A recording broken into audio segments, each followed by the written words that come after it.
这个桥才是相机厂商的，就是真正的高端消费群体。一个坑5万块钱起步，它是最短的那个。提到破冰船，不知道大家脑海里浮现的是不是都是那些极地高纬度地区的体验？太冷太苦不说，去一趟的花费大概是。而北海道是北极圈外唯一一个可以乘坐破冰船观赏流冰的地方，这是因为每年2月份都有5300亿吨黑龙江的淡水汇入沃霍茨克海。那这些淡水能将海水的盐度从3.5降到0.8，这样会使冰点悄然爬升，加上西伯利亚零下20度的暴风如刀一样的掠过海面，最终形成绵延千里的流冰原。所以每年都会有几亿吨的冰甲如白色舰队一样向南漂流，这是神奇的自然对北国冬天盛大的礼物。而想看到这样的奇妙景观，每年只有不到半个月的持续时间，而往年最好的窗口期就是2月初。所以2月初的破冰船可谓是一票难求，大家都是提前几个月就开始抢的状态。而在米老师还有陆米仓的制片的周密安排下，我们抢到了2月6日盲走破冰船的船票。I have a reservation. MI. Thank you. 让我做攻略也挺好的，我想玩什么玩什么。所以在这一期的清单人生中，我们将落地札幌，由洞爷湖为起点，一路沿着东岸向北，最后前往王走，乘坐破冰船极光号，看我们心心念念的北国流冰。当然，跨度如此之大，不租车是不行的。所以这次和我们一起旅行的还是非常会拍，还会日语，最重要的是有国际驾照的 Nikita。到了您的主场了。缪导掏出了他的非洲驾照。小姐姐现在心中，为什么一个中国人会拿着非洲驾照？还说的一口流利的日文，这个人成分太怪了。现在已经到了札幌，这是我们缪桑，旁边是缪桑的女朋友风奖。这次是我们4人约会，这真的是纯玩啊，所以大家不要期待看到什么大片儿。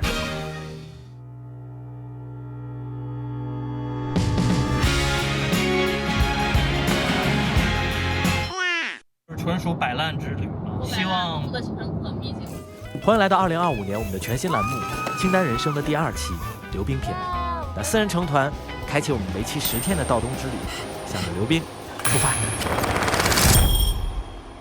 上次来北海道已经是5年以前，整整5年。我第一次关注你就是因为那个情书。哎呀，多真的。哇塞哇塞，5年了吗？心里种下一颗种子吧。滴答了。那结果5年后，我操，你坐在我副驾上了。哎呀，坐上。跟5年以前我们待了1周才有雪不一样的是，刚落地，雪起来了。哇！不知道这是不是好运的开始？傍晚的天空也是好看的蓝紫色。米老师在出发前压哨随便找的酒店也给了我们惊喜。我们现在到了这个 check in 的地方，然后他说今天晚上8点半有 Hanabi 哎。哦。这是什么样的狗屎运？大家有没有看过我们23年花火大会的那期稿件？我们当时为了追那个花火大会，我天哪！这么多人了，热死！结果今天得来全不费功夫，太屌了！然后现在人越来越多了，都在这等哎。然后现在我后面就是这个洞爷湖，后面这个就是羊蹄山啊。我希望一会儿在我的身后绽放。我也希望。哦，这边。这说实话，这不就是我们家楼底？这就得来全不费功夫。这不费功夫的事儿去。没好过，我这。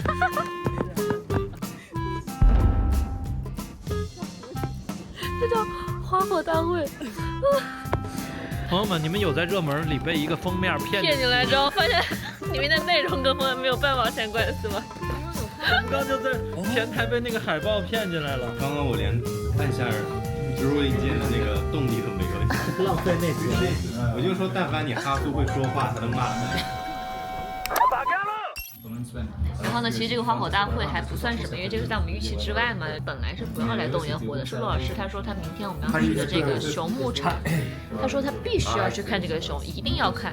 为了陆哥的这个熊，我把原定的这个攻略删掉了2天。反正我就希望明天这个熊吧，能不要让我们失望。听到没有？应该不会说，应该不会说。我们来到这里，每一个店、每个酒店都有很多熊的元素。确实，你明天必须把那个熊给我拍出个花来。我操！为了他买了个长焦。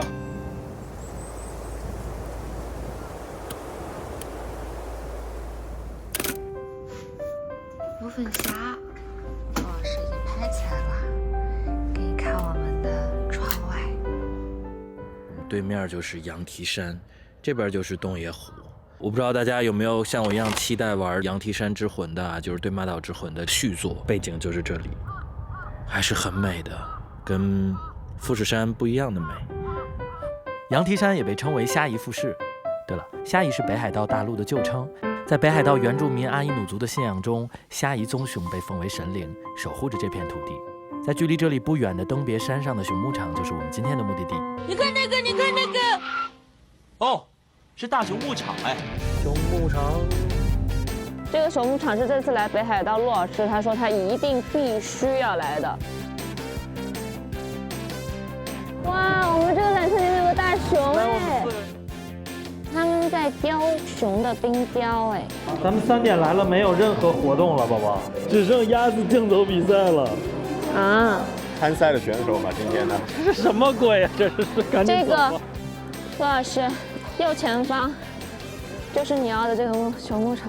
我有点紧张。我当时说打死我都说不要来，陆老师一定要来跟我闹，我根本一点也不夸张，在家跟我生气。我来看一眼。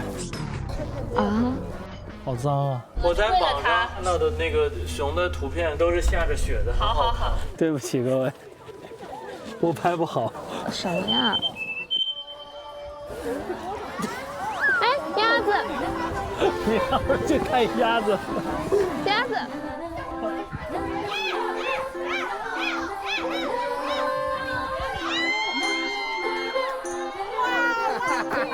哎，什么意思啊？这可以赌吗？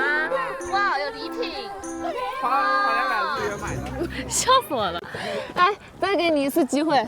摩托多少分？这个熊多少分？摩托多少分？这两个我们横向对比，摩托有8分，这个只有4分。雪地摩托比这个熊好玩。一大早让你来开车，好玩吗？老死我了！我现在这手都不动了，都摁油门摁的。米老师安排的行程主要。我开到后来意识模糊了，他偷拍我的表情，就那种很勉强的给你。10分给几分？怎么说呢？只能给到4分。你给几分？我给4.5分。什么不给面子啊？我为早上只给你评了4分感道歉。这个地儿后悔吗？来这儿？后悔。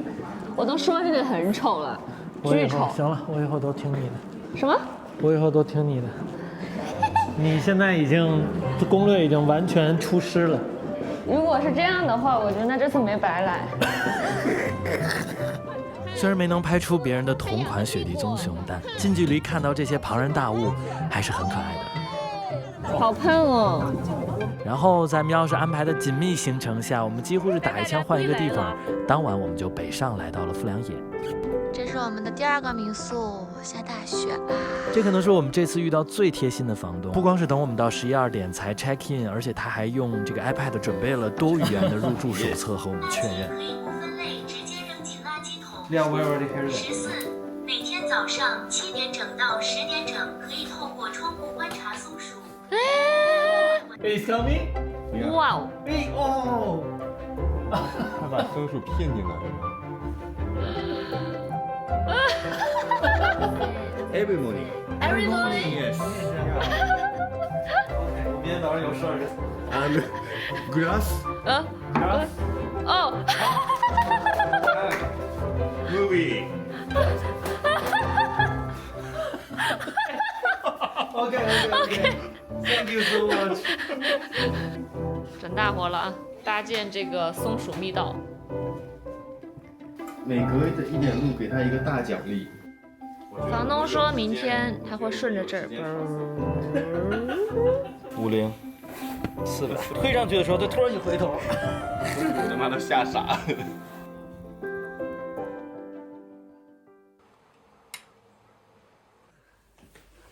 昨天房东说松鼠7点到10点回到这儿，现在已经7点了，怎么还不到呢？你找他996打卡。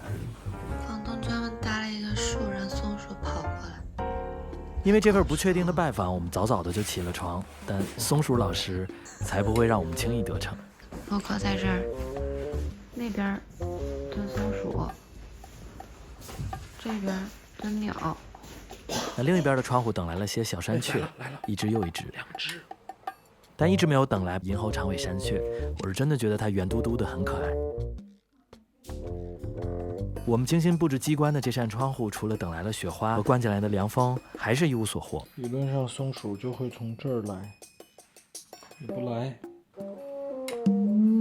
可我们原定的行程也不能再耽搁了。化妆。而正是在清理车辆、打算出门的时候，然后我刚刚出去看了一眼，发现他已经搁这吃上了。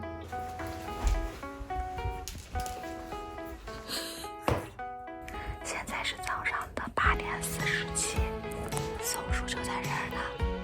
他并没有按原计划走入我们的陷阱，但短暂停留的富良野因为他的出现而变得生动，压下了一些接连几天取消破冰船的不安。4号的直接取消了，就是今天的是吧？昨天3号的也是没有，辽冰没有飘过来，它每天都不一样。那现在要没有，什么时候能看到呢？去南极了，北极。往年这个时候，鄂霍次克海岸的流冰早就蔓延了几十公里，但大约是暖冬的原因，今年的这份来自北方的礼物没有如约而至。我们一边关注着流冰每天的动态，看网上和我们一样的流冰难民们分享着当天破冰船的情况，一边期待着奇迹的到来。大家看，这是滨子居酒屋在阿寒湖这边。然后，如果你看过《非诚勿扰》的话，给你们看一个好玩的东西，看，4姐妹还在这儿。你说这4个哪个长得好看？都挺可人疼的。我不知道这边是否是营业的状态。勤奋。串路作为北海道道东的门户，是我们此行重要的途经地。串路的名字来源有很多种说法，都来自于阿伊努语，像是过路或者是通道，连接着周遭的几座城市。还有一种说法是药，因为这里遍布着火山，有许多的天然温泉。那最著名的应该就是屈穴路湖附近的古丹温泉。我们现在在古丹温泉，给你们看，这边就是那个野生的温泉，大家很多人在这泡，然后这个是免费的，然后有换衣间，这个是女生换衣间，是男生换衣间。它这个温泉水会这样流下来，所以很多天鹅聚集在这儿，他们觉得很暖和，超美的。那在冬季湖面冰封，唯独湖畔的沙场区因为地下温泉的涌动，形成了不动的温暖水域。那每年冬天都会有数百只白天鹅从西伯利亚迁徙至此。冰晶和雾气交织，天鹅浮在氤氲的湖面上，成了此行我们最喜欢的地方之一。阿伊努人信仰万物有灵，棕熊是山神的使者，而丹顶鹤对他们而言则是自然之神的使者。高飞于天空，栖息于湿地，连接着天与地的桥梁，传递着神灵的旨意。川鲁湿原上的鹤居村以丹顶鹤的自然栖息地闻名，有鸟的地方当然少不了打鸟的人。看，老板师们已经准备好了。哇塞！我跟你们说，我们到了之后，这边停了起码10几20辆车，抢机会区全是人。多亏了米老师一马当先啊，在一堆长枪短炮中，为我们找到了一个刚好可以把机器放进去的缝儿。感觉少走了30年弯路。你有没有觉得你的设备今天有一点的这个拉垮？陆老师甚至保暖功能都没有人家好，大家的设备都好牛啊。它是最短的那个，这里面最不起眼。人言否？这个桥才是相机厂商的，就是真正的高端消费群体。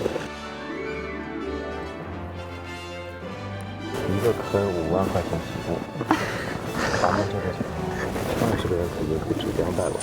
我们是最便宜的 ，ATCR 加腾龙，504版，只是为了轻。我们是第1名，我们倒数也第1。你还说我？你看你暴力啥？这个桥上竟然还有敢拿2470过来的，这个都比2470好使。现在是早上6点钟，但是现在天气是非常好的，这个水面上已经有雾气了。没一会儿，地狱里阳光洒了下来，与冰冷的湖面交融，雾气萦绕。哇，鹤！我听到鹤的声音了。纤长轻盈的身影逐渐苏醒，在其中走动、振翅，雾与雪中鹤影交织，像是看了一幅会动的水墨画。丹顶鹤大概在这边有1000多只，但是呢，在20世纪初的时候，日本的本州的丹顶鹤就都灭绝了。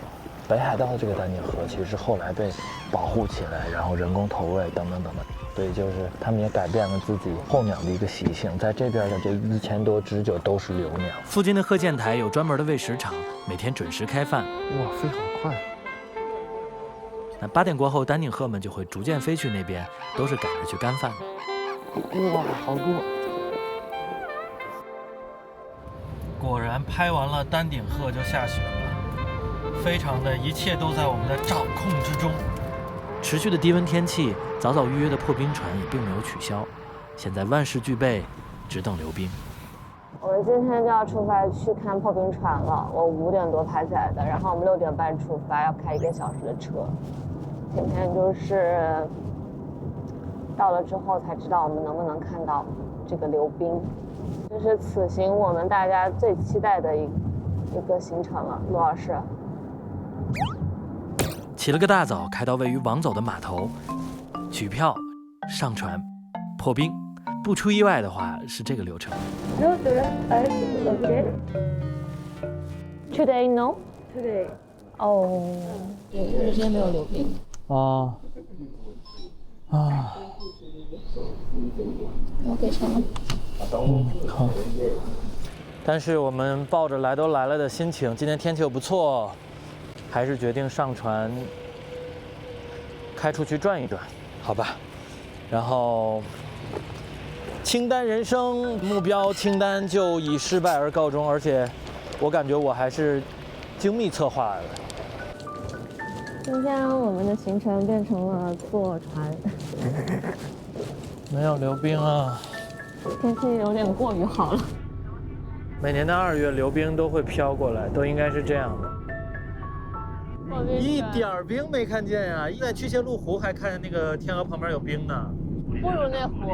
说实话，溜冰本身就是很难看到的。我觉得，虽然咱们定到了最好的月份，但是这些事儿真的不可控。如果上来就被我们看到了，怎么能叫人生清单呢？对不对？别的搁这真像没用的了，我真是。说明下次还有机会，还要来啊！还再来一次疯了。破冰船很重要，我很想看。我们2个屁人好不容易这了一回，提前订了船票，但依旧没能看到溜冰。即便如此，破冰船还是满满当当的，大家都是和我们一样，盯着往年的日子口订票的溜冰难民。但大自然的事儿，怎么可能像一纸清单那么简单呢？破冰船的体验我们已经结束了。这个破从动词变成了形容词。大家看我们的节目就会觉得到了最后一步肯定会有反转。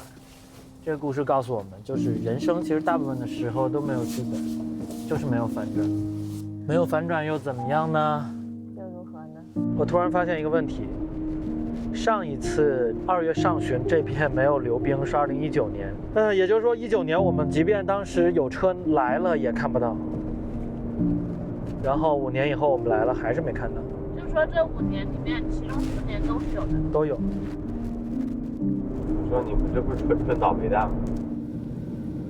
还是有一点点伤心的。但这一切好像也并不是什么偶然。随着全球变暖，北海道的溜冰年均覆盖的面积，从1980年代的12万公里，到现在仅剩下4万公里。溜冰前沿线以每年1.6公里的速度北退，在 NASA 的卫星云图里，这片蓝白交织的冰海逐渐退成了单调的深蓝。也许在本世纪末，北海道的溜冰或将仅存于影像档案和博物馆里。这也是我执着于见到他们的初衷。我们决定在这最后一天的行程里，沿着知床的海岸线再转一转。在阿伊努语里，知床是大陆尽头的意思。在这片夏伊大陆的尽头，还藏着些什么呢？直到天空染上落日的颜色，我们的镜头中出现了意外的身影。哇，好漂亮，都来着。哇！哇，同框了，刘老师。那边还一只。没有，就是那只。哇！运气啊！动物世界。我们之前拍过很多的鹿，不同于奈良的、挪威的、北京的那些，我们知道它就在那里。而这些真正野生的鹿群，是我这辈子见过最美、最自由的鹿。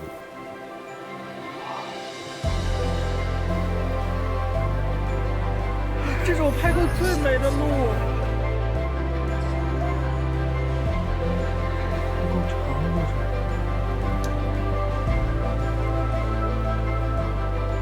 哇，回头那一下完美啊！这也许是过很多年以后，北海道这个名字再被提起时，区别于情书、First Love 这些取景地外，另一个会让我一生铭记的画面。也许在人类到来之前，它本来就是这样的。不愿回去，同志们。虽然没有看到流冰，但是就我们很临时的，在谷歌地图上找了一个可能能看到鹿、能看到狐狸、能看到海鹰的地方，我们就拍到了这些，而且还不用徒步，这是最主要的。其实我们这档栏目的灵感是来源于瑞典的同名的小说和电影。那主角玛丽就是一个有着许许多多清单，以确保自己的生活万无一失的绝对 J 人，然而却在自己失控的人生中获得了新的选择和期待。所以这是我们第一期失败的清单人生，没想到会来得这么早。但人生中那些差点意思的时刻，或许都藏着弥补给我们的风景。我相信这也是清单人生未完待续的惊喜。所以感谢你们看到这里，如果你喜欢我们的栏目，并期望看到下一期，请记得给我们3连支持，那这对我们非常重要。我们下期再见。